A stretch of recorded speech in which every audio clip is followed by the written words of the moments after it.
ഏതോ ഒരു സ്ത്രീയുടെ അവരുടെ പേരൊക്കെ വന്നു, ഒരു ചെറുപ്പക്കാരിയെ ബലാത്സംഗം ചെയ്ത് കൊണ്ടുപോയിട്ട് എൻ്റെ മോളെ കാണാനില്ല. എൻ്റെ ഒടുവിൽ അതേ സ്ത്രീ പറയുകയാണ് എനിക്കങ്ങനെ ഒരു മകളൊന്നുമില്ല.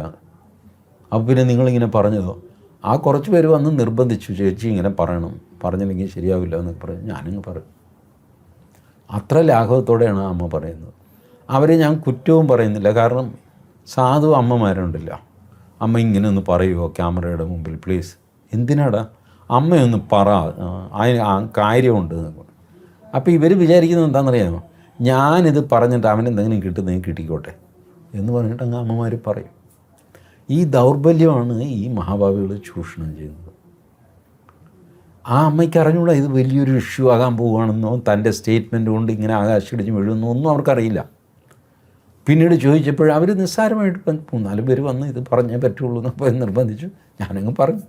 എന്തൊക്കെ തലക്കെട്ടുകളായിരുന്നു, അമ്മ കരയുന്നു, മകളെ നീ എവിടെ എന്നൊക്കെ പറഞ്ഞായിരുന്നു മലയാളത്തിലെ യൂട്യൂബിലൊക്കെ തലക്കെട്ടുകൾ. അത് മുഴുവൻ അഭിനയമായിരുന്നു എന്ന് ആ സ്ത്രീ തന്നെ പറഞ്ഞു. കുറച്ച് പേര് നിർബന്ധിച്ചപ്പോൾ ഞാൻ ചെയ്തത്. ഇവരാരൊക്കെയാണ് നിർബന്ധിച്ച ആൾക്കാർ ആരൊക്കെയാണ്? ഇതും അമ്മ തുറന്ന് പറയുമല്ലോ, ആ നാരായണനും മാധവനും കൃഷ്ണൻകുട്ടിയും കൂടെയാണ് വന്നത് കേട്ടോ എന്ന് പറയും. കാരണം അവർക്കുള്ളിൽ കളങ്കമില്ല. ആ പേര് പറഞ്ഞു. അപ്പോൾ ഇവന്മാരെ തപ്പിയെടുത്ത് ചോദ്യം ചെയ്ത് ഇപ്പോൾ ഫൈനലി ഇതാണ്, ഇതിനകത്ത് യാതൊരു കഴമ്പുമില്ല, കംപ്ലീറ്റ് ഫാബ്രിക്കേറ്റഡ് സ്റ്റോറീസ് ആയിരുന്നു എന്ന് പറഞ്ഞു. പക്ഷേ ഇതുകൊണ്ട് തീരുന്നില്ല.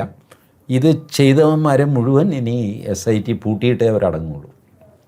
ഇപ്പോൾ റിപ്പോർട്ട് കൊടുത്തു ഇതിൽ കഴമ്പില്ല എന്ന് പറഞ്ഞുകൊണ്ട്. അപ്പോൾ കഴമ്പില്ലാത്ത ഒരു സാധനം ഇത്ര മുഴുവിപ്പിച്ചത് ആരാണ്? ഈ യൂട്യൂബർമാർ, ഈ തലയോട്ടി മേടിച്ചവൻ, ഇവനൊക്കെ കുരുങ്ങും ഇനി.